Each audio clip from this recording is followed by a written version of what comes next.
आज लाल किले में मोदी सरकार के कार्यकाल में पहली बार नेता प्रतिपक्ष की तस्वीरें सामने आई, क्योंकि पिछले 10 सालों से जब से प्रधानमंत्री नरेंद्र मोदी ने कार्यभार संभाला है तब से नेता प्रतिपक्ष कोई नहीं बना था। ऐसे में आज जब पहली बार राहुल गांधी नेता प्रतिपक्ष के तौर पर लाल किला पहुंचे तो तस्वीरों को लेकर विवाद हो गया। राहुल गांधी को 5वीं पंक्ति में बैठने की जगह दी गई। पहली पंक्ति में कैबिनेट मिनिस्टर बैठे हुए थे, जिनमें अमित शाह, निर्मला सीतारमण, शिवराज सिंह चौहान, एस जयशंकर नजर आए। इसके अलावा वहीं चीफ जस्टिस ऑफ इंडिया भी इसी कतार में थे, जिसके बाद ओलंपिक के पदक विजेता और खिलाड़ी अगली 3 लाइनों में थे। इनके पीछे राहुल गांधी बैठे नजर आए, जिसे लेकर कांग्रेस पार्टी ने मोदी सरकार पर निशाना साधा है।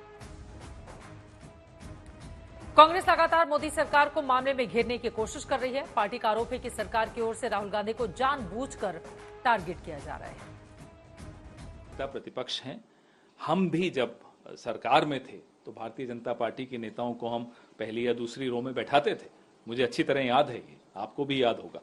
लेकिन इन्होंने जानबूझकर संविधान की सारी परंपराओं को, नियम कानूनों को की धज्जियां उड़ाते हुए राहुल जी को 5वीं रो में 5वें स्थान पर बैठाया। अच्छा किया कि खिलाड़ियों के बीच बैठाया, जहां उनकी बातचीत भी खिलाड़ियों से हुई, अच्छी बात है। लेकिन ये दिखाता क्या है कि या तो राजनाथ सिंह जी उस बात से आहत हैं कि अग्निवीर को लेकर राहुल गांधी ने उनको बहुत घेरा और सही किया घेर कर, और या फिर प्रधानमंत्री का छोटापन यहां भी दिख रहा है।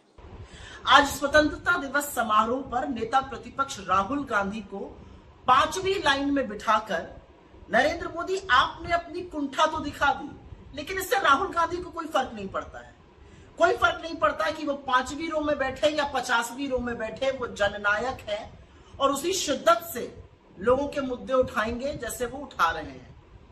लेकिन यह दिखाता है कि आप और आपकी सरकार के मन में लोकतंत्र के लिए, लोकतांत्रिक परंपराओं के लिए, नेता प्रतिपक्ष के लिए तनिक भी इज्जत नहीं है। क्योंकि सच ये है कि नेता प्रतिपक्ष की रैंक कैबिनेट मंत्री की होती है। पहली रो में सारे कैबिनेट मंत्री बैठे हुए थे, लेकिन नेता प्रतिपक्ष राहुल गांधी को ही 5वीं रो में नहीं बिठाया गया। खड़गे जी के लिए भी सीट जो थी वो 5वीं रो में ही थी। आपको बताते चले कि लाल किले में बैठने की व्यवस्था का इंतजाम रक्षा मंत्रालय के जिम्मे होता है। ऐसे में रक्षा मंत्रालय की ओर से मामले में सफाई भी आई है। रक्षा मंत्रालय के सूत्रों ने बताया है कि स्वतंत्रता दिवस कार्यक्रम के दौरान आगे की पंक्ति में ओलंपिक मेडल विजेता खिलाड़ियों के बैठने का इंतजाम किया गया था, जिस वजह से राहुल गांधी को पीछे की पंक्ति में बिठाया गया। अन्यथा प्रोटोकॉल के मुताबिक विपक्ष के नेता को आगे की पंक्ति में ही बिठाया जाता। वैसे पिछली बार भी राहुल के सीट को लेकर विवाद हुआ था, लेकिन उस वक्त राहुल गांधी नेता प्रतिपक्ष नहीं थे। रक्षा मंत्रालय ने अपनी प्रतिपक्ष का दर्जा कैबिनेट मिनिस्टर के बराबर होता है। ऐसे में पिछली सरकारों में भी नेता प्रतिपक्ष कैबिनेट मिनिस्टर के बीच बैठे नजर आते हैं।